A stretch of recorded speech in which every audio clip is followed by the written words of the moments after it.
নমস্কার, পাপড়ি কিচেনে আপনাদের সবাইকে স্বাগত জানিয়ে আজকে রান্না আমি শুরু করছি।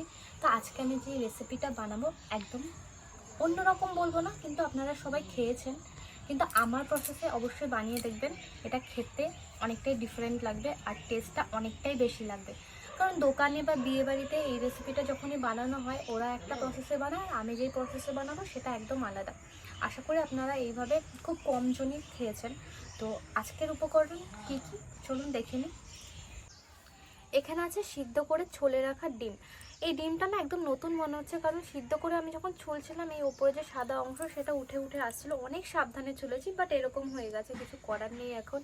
আর এখানে সেদ্ধ করে আলুটাকে আমি মেখে রেখেছি। আর চিকেন কিমা রয়েছে, একদম ভালোভাবে কিমা করে রয়েছে আর ভালো করে ধোয়া রয়েছে। আর এখানে আছে বিস্কুটের গুঁড়ো, প্রয়োজন মতো নুন আর কর্নফ্লাওয়ার। আর এইদিকে পেঁয়াজ, রসুন, আদা, কাঁচা লঙ্কা, হলুদ গুঁড়ো, লঙ্কার গুঁড়ো, গোটা গরম মশলা। এটা বাড়িতে বানানো গোটা গরম মশলা। তোমরা যদি কেউ চাও যে বাড়িতে বানানো গোটা গরম মশলা কিভাবে বানায় জানতে, আমাকে জানাবে, আমি অবশ্যই ভিডিও বানিয়ে দেবো। আর সর্ষের তেল আর ভাজার জন্য লাগবে সাদা তেল।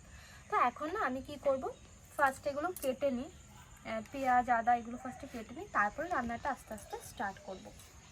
এখন আমি পেঁয়াজটা কেটে নেব, তারপরে একে একে আদা রসুন কাঁচা লঙ্কা সমস্তটাই কেটে নেব। ফার্স্টে পেঁয়াজটা ভালো করে মিহি করে কেটে নিতে হবে। পেঁয়াজটা তো অনেক ঝাঁজ আছে, জলের মধ্যে ডুবিয়ে রাখি। রসুনটাও ছুলে নিই। আজকে মনে হচ্ছে বৃষ্টি আসবে, দেখো পুরো অন্ধকার হয়েছে চারিদিক। তবে বৃষ্টি যদি আসে, বৃষ্টির মধ্যে এই রেসিপিটা খেতে কিন্তু বেশ দারুণ লাগে। আকাশটা বেশ ভালো লাগছে দেখো। আর ওই যে ওই গাছটা কি গাছ গো, ওই গাছগুলো না ওই আকাশে মেঘ করলে খুব ভালো লাগে দেখতে। এটা ওই জিলাপি জিলাপি হয় গাছের মধ্যে, আকাশমণি গাছ। আকাশমণি গাছ বেশ ভালো লাগে। আকাশে যখন মেঘ করে এই গাছটা দেখতে এত ভালো লাগে, আমার তো খুব ভালো লাগে।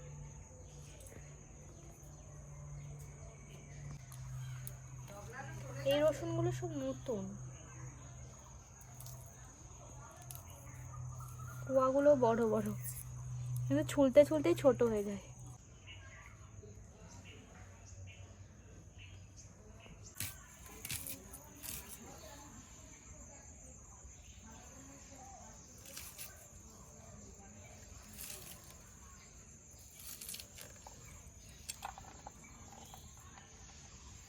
যতটা সম্ভব পারবে মিহি করে কেটে নেবে।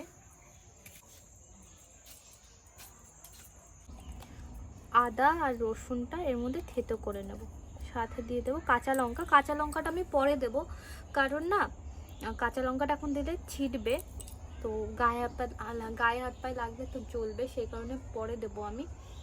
আর এটা এইভাবে থেতো করে দিলে ভালো হয়। আপনারা চাইলে বেটেও দিতে পারেন, কিন্তু থেতো করে দিলে মুখের মধ্যে একটু পড়বে গোটা গোটা, সেই টেস্টটাই বেশি ভালো লাগে। তো আমি এটাকে থেতো করে নেব। তবে আমি থেতোটা করেছি, একদম মিহিও হয়ে যায়নি আর একদম গোটা গোটাও নেই, তো এই রকম করলেই ভালো হবে। এবার আমি এর মধ্যে একটু কাঁচা লঙ্কা থেতো করে নেব। বেশি দেব না কাঁচা লঙ্কা, কারণ গুঁড়ো লঙ্কাও ইউজ হবে।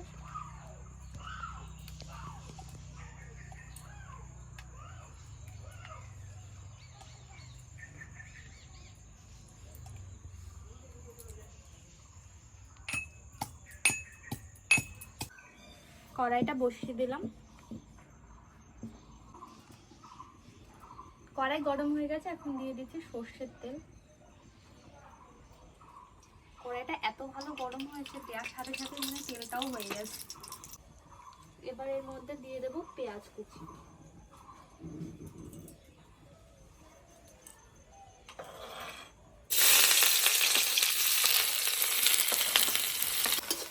পেঁয়াজটাকে লাল লাল করে ফার্স্টে ভেজে নেব।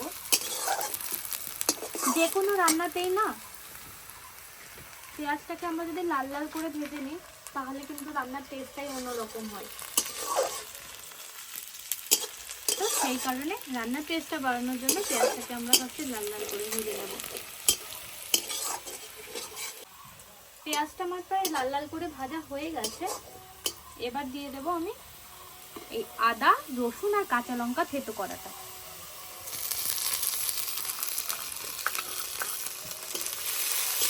এটা ভালো করে ফ্রাই করে নিতে হবে যতক্ষণ না পেঁয়াজ রসুনের গন্ধটা চলে যায়। তো এটার গন্ধটা প্রায় চলে গেছে। এবার আমি এর মধ্যে দিয়ে দেব এই কিমা করা মাংসগুলো। এটা দিয়ে ভালো করে আমি ফ্রাই করে নেব। এটা ফ্রিজে ছিল তাই জমে গেছে।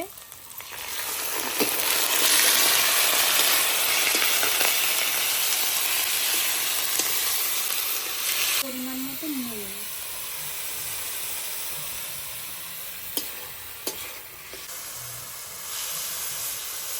এটা যেহেতু আমাদের ফ্রিজে রাখা ছিল তো সেই কারণে একটুখানি জল বেরিয়েছে। আপনারা চেষ্টা করবেন জলটা ঝরিয়ে দেওয়ার। এই কুকুরের বাচ্চাগুলো খালি ঝগড়া করে। এখন আমি চিকেনের মধ্যে দিয়ে দেব একে একে হলুদের গুঁড়ো, লঙ্কার গুঁড়ো আর গরম মশলা। তো প্রথমেই দিয়ে দিচ্ছি হলুদের গুঁড়ো,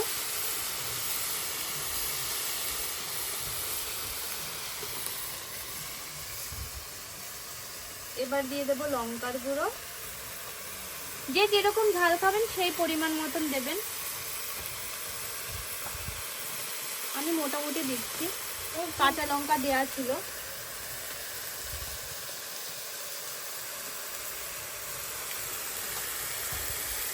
এখন দিয়ে দিচ্ছি গরম মশলা দিয়ে। এবার ভালোভাবে মিক্স করে নেব। এবার এর মধ্যে দিয়ে দেব সেদ্ধ করে রাখা আলুটা। আলুটা দিয়ে ভালো করে মিশিয়ে নিতে হবে।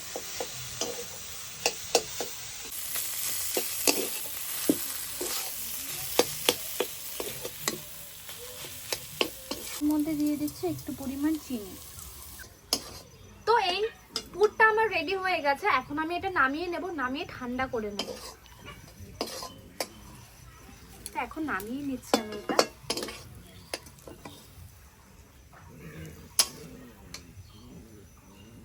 থালার সাইডে রাখছি আমি, তাড়াতাড়ি ঠান্ডা হবে।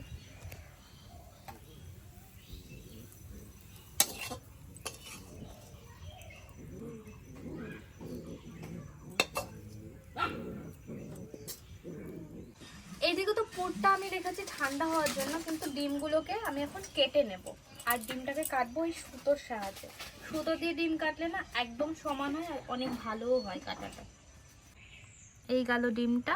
ডিমটাকে নেব, এইভাবে ক্রস করে দেব আর এরকম একটা টান দেব। বাস হয়ে গেল ডিম কাটা। এইভাবে কেটে দেখবেন আপনারা, ডিম কাটা অনেক ভালো হবে, একদম সমান হবে। আবার সুতোটা নেব, ডিমটাকে এরকম রাখবো, আবার দেব একটা জোরে টান, বাস হয়ে গেল। তো এইভাবে আমি সব ডিমগুলোকে কেটে নিলাম। এখন পুরটাকে ধরে রেখে ধরতে পারছি নাকি, যখন দেখবো হাত সহ গরম আছে তখন পুরটাকে আমি অল্প অল্প করে হাতে নেব এইভাবে।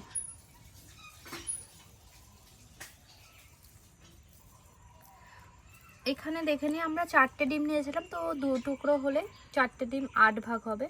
তো এরকম 8টা করে ভাগ করে নেব। কিছুটা পরিমাণ পুর নেব, পুরটাকে এরকম একটা ডিমের আকার করে এভাবে চেপে নেব। চেপে এর মধ্যে একটা করে ডিম এইভাবে দিয়ে দেব।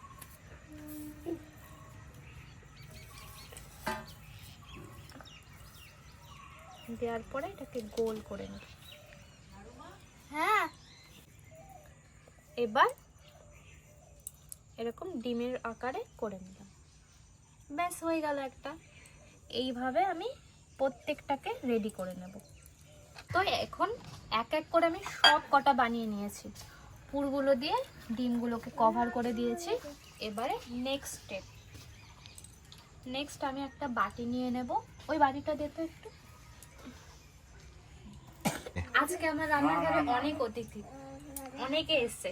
দাদা এসেছে, আরেকটা বন্ধু এসছে দাদার, আমরা একসাথে অনেক খেলাধুলা। আমি তো প্রথমে একদম ছোট একটা বাটি নিয়েছিলাম, ভেবেছিলাম এক এক করে ছোট বাটির মধ্যে ডোবাবো তারপরে বানাবো, কিন্তু ডিমের টেবিলের সাইজগুলো এতটাই বড় হয়ে গেছে, তো এই ছোট বাটিটা হচ্ছে না, তাই বাটিটা আমি পাল্টে নিচ্ছি। বাটিটা যেহেতু বড়, তো আমাকে এটা আর একটুখানি মেশাতে হবে এর মধ্যে কর্নফ্লাওয়ার, তো আমি আরও একটুখানি মিশিয়ে নিচ্ছি। বেশ খানিকটা দিয়ে একটা ঘন ব্যাটার করে নিচ্ছি।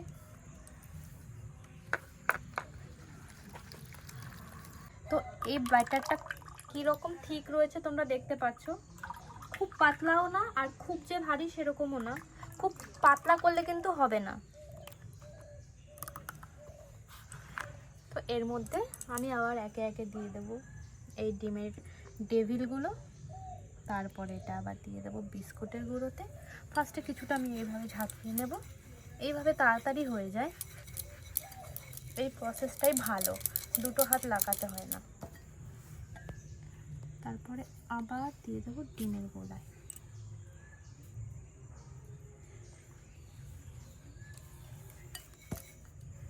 আবার দিয়ে দেবো এর মধ্যে। তো একে একে সব বানিয়ে সাজিয়ে রেখে দিলাম। আমার প্রিয় সেই ছোট কড়াইটা নিয়ে নিয়েছি, এটাতে ভাজা অনেক ভালো হয়। তো এখন কড়াইটা আমি বসিয়ে দিচ্ছি, গরম হয়ে গেছে। এখন এর মধ্যে আমি দিয়ে দেবো ডিমের টেবিলগুলো, যেহেতু কড়াইটা ছোট তো ফার্স্টে একটা একটা করেই ভাজবো।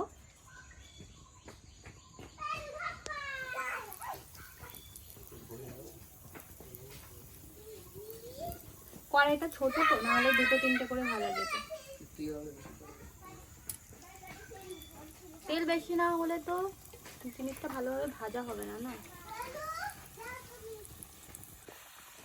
এই ডিমের টেবিলগুলো না দোকান বা বিয়ে বাড়ির তুলনায় অনেকটাই বড় হয়েছে দেখতে, কারণ আমি এর মধ্যে চিকেন ব্যবহার করেছি। চিকেনের পুরটা যদি বেশি না দেওয়া হয় তাহলে খেতে ভালো লাগবে না, সেই কারণে একটুখানি বড় বড়ই হয়েছে।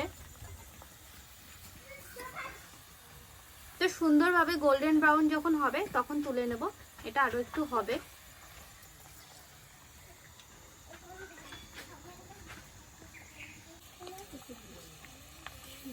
তো এটা ভাজা হয়ে গেছে, এখন আমি ভালোভাবে তেলটা ছড়িয়ে তুলে নেব। কালারটা খুব সুন্দর এসেছে তো। হ্যাঁ, কালারটা একদম গোল্ডেন ব্রাউন। দেখি একটু সামনে দেখাও। বাহ, আর ক্রাঞ্চিও হয়েছে।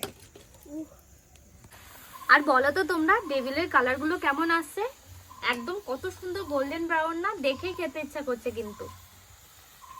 এখন আমি টেবিলগুলোকে না এপিট ওপিট করে ভালো করে একটুখানি উল্টে পাল্টে ভেজে নিচ্ছি। এই দুটো প্রায় হয়ে গেছে, এই দুটো আমি নামিয়ে নিচ্ছি।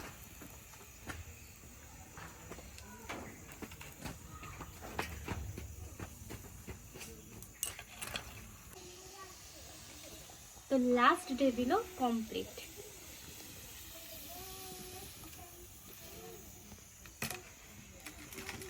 কত সুন্দর আওয়াজ হচ্ছে, আওয়াজটা কি শুনতে পাচ্ছ তোমরা? তো আওয়াজটা শুনে তো বুঝতেই পারছো কতটা ক্রাঞ্চি হয়েছে ওপর থেকে। এটা না একদম ওপর থেকে ক্রাঞ্চি আর ভেতর থেকে সফট হয়, খেতে ভীষণ ভালো লাগে। তো আমার রেসিপি রেডি। এটার নাম হচ্ছে চিকেন এগ ডেভিল, খেতে দুর্দান্ত লাগে, বাড়িতে অবশ্যই ট্রাই করবেন। আর হ্যাঁ, বানানো শেষে অবশ্যই এটা যখন খাবেন কাসুন্দির সাথে খাবেন।